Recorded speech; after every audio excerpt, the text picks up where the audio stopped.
Nancy Pelosi claims on camera that you orchestrated a, quote, setup to entrap her into getting her hair blown out without a mask. Did you? No, absolutely not. So what was that? That was a bad answer to an interview question. Hi, my name is Jeff Doherty, and I'm the president of Litigation IQ, a trial consulting firm. And today we're going to talk briefly about interviews, how to give better interviews. So over the years, I've spent thousands of hours watching people testify, either in court or in depositions, and those are forms of interviews. They're interviews in a legal setting, but they're still interviews. And some of the lessons that I've learned after watching so many hours of people testifying, they apply to everyday situations. So I thought I would share some of those with you today. And you might say, well, why does this matter to me? I don't give interviews. I'm not a TV personality and I'm not on the radio, but if you think about it, you actually do give interviews. So an interview is any kind of interaction between one person and another where one person's seeking information. So there's a variety of situations that you might call an interview. I mean, a job interview obviously is an interview, it has the word interview in it. But also you might be somebody who provides a service to corporations, and you might be a vendor, for instance, and they want to decide whether or not to hire you. They're going to talk to you about your services and what you can provide, and that's a form of an interview. There are TV interviews, podcast interviews, radio interviews. There's a whole variety of situations. I mean, if you think about it, even your husband or your wife asking you a question, for instance, did you plan dinner for this evening? That's kind of an interview question, and how you answer that question could be either good or it could be bad. So today we're going to be using an example of an interview that I came across recently. It's the interview of the woman, I think her name is Erica Kious. She's the owner of the salon that's at the center of this whole Nancy Pelosi brouhaha, where Nancy Pelosi was seen on surveillance videotape from this woman's salon getting her hair done. And she was getting her hair done without a mask, so it's kind of blown up. I thought it was an interesting interview, and I thought it would be worth talking about in the context of how to give good interviews. So stick around, I think you're really going to like it.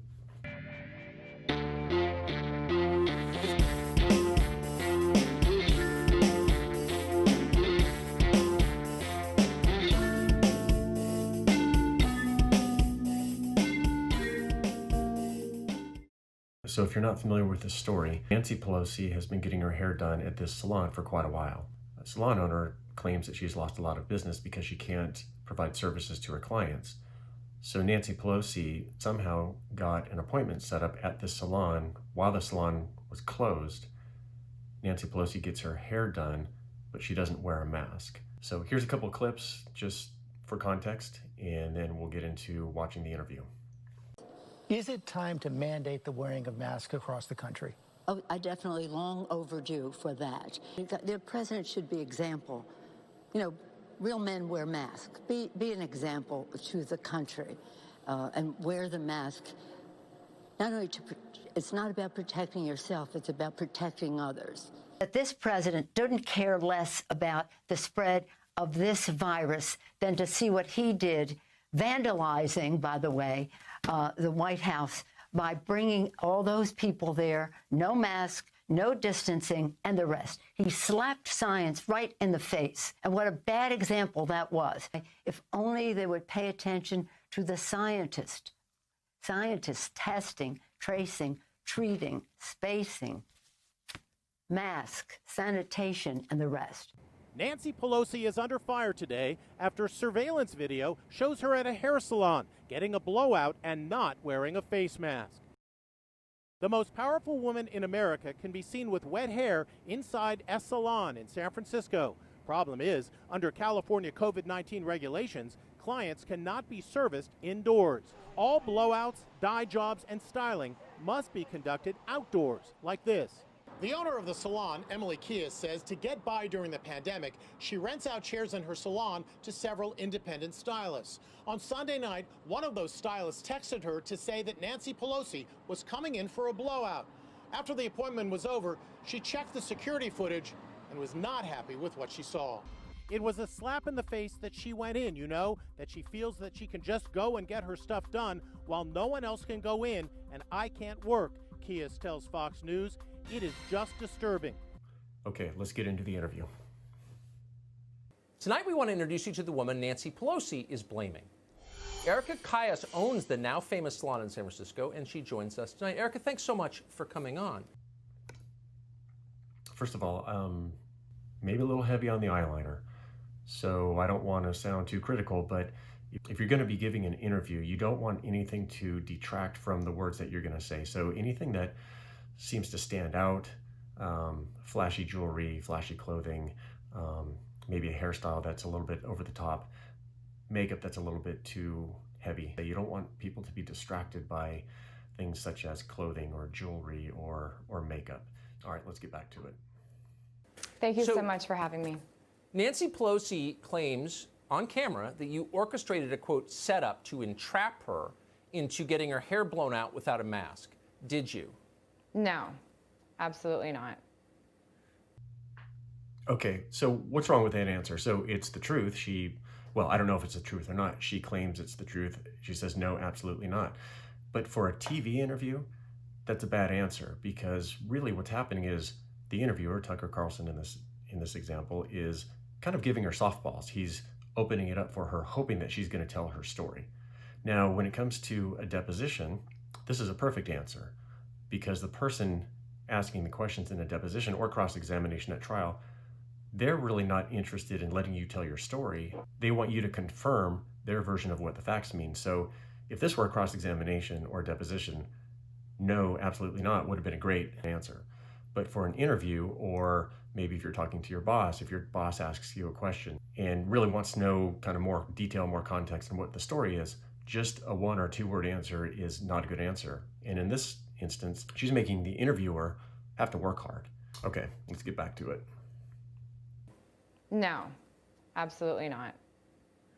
How would you have done that? I mean, can you prove that this wasn't a diabolical setup designed to bring down the Speaker of the House by blow-drying her hair? She had called the stylist or her assistant did and made the appointment. So Yes. Okay, stop right there. So she's not really even answering the question. So the question was, can you prove that this was not a diabolical setup? And what she really needs to say, if the answer is yes, I can prove that, she should have said, yes, I can prove that this was not a setup. And then go into the explanation so that the listener, the audience, they know what the answer is. But instead she starts with, well, and then she goes into a story about how the appointment was set up. But at this point, the listener maybe has even lost what the question was. And so now they're just listening to this person talk about this history of how this appointment was set up. And it doesn't really answer the question that the interviewer was hoping to get her to speak about. the appointment was already booked. So there's no way I could have set that up. And I've had a camera system in there for 5 years. I mean, I didn't go in there and turn cameras on as soon as she walked in to set her up. So that's absolutely false.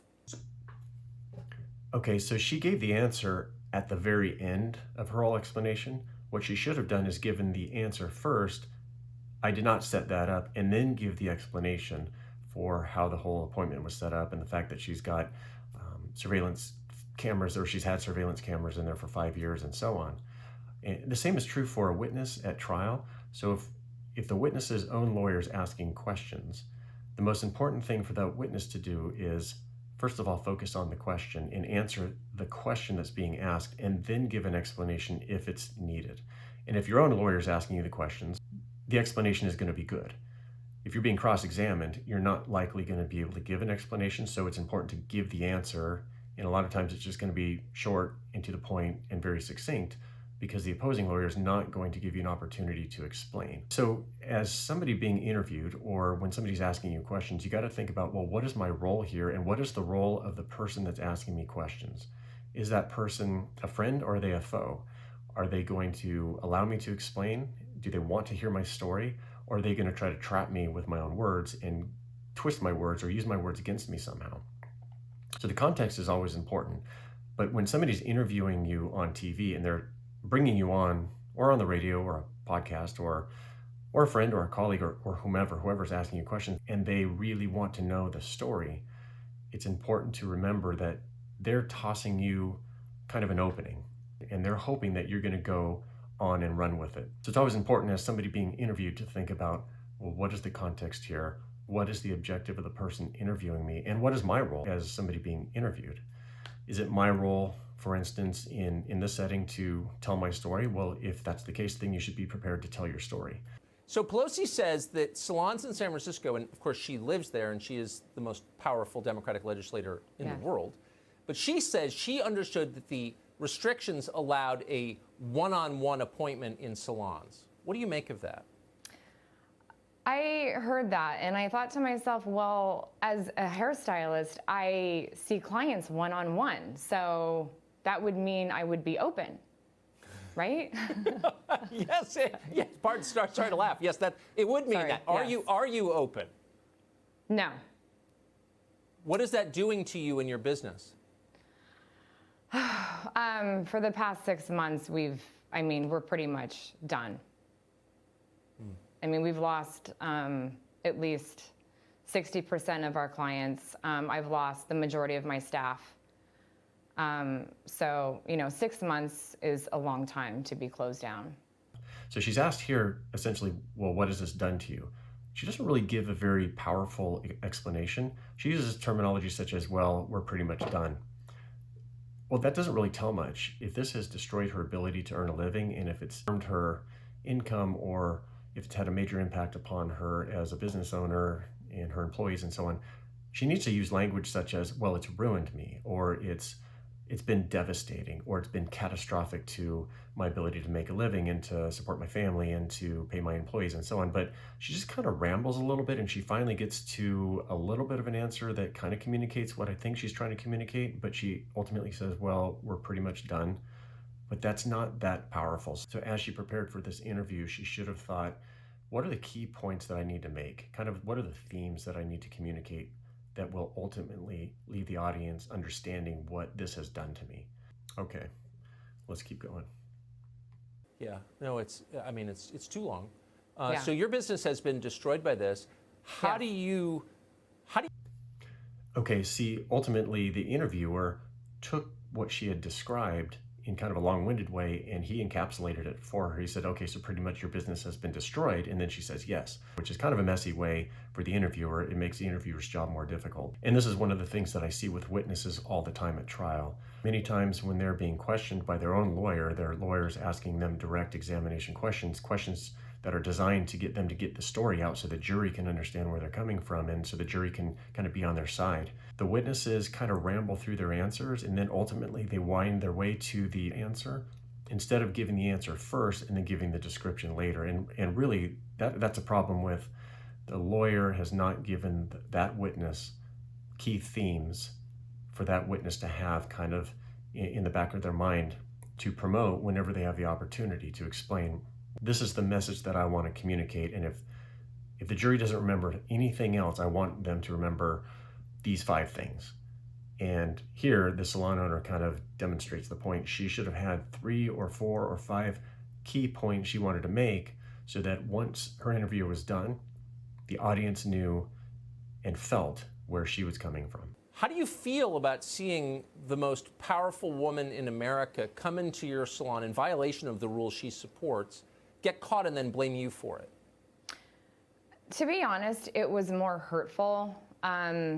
She's been coming in for quite a while, and just to see her come in, and especially not wearing the mask, that's what really got to me. But yes, this isn't even political. I mean, she's been coming in there. It's the fact that she actually came in and didn't have a mask on. And I just thought about, my staff and people not being able to work and make money and provide for their families. And if she's in there comfortably without a mask and feeling safe, then why are we shut down? Why am I not able to have clients come in?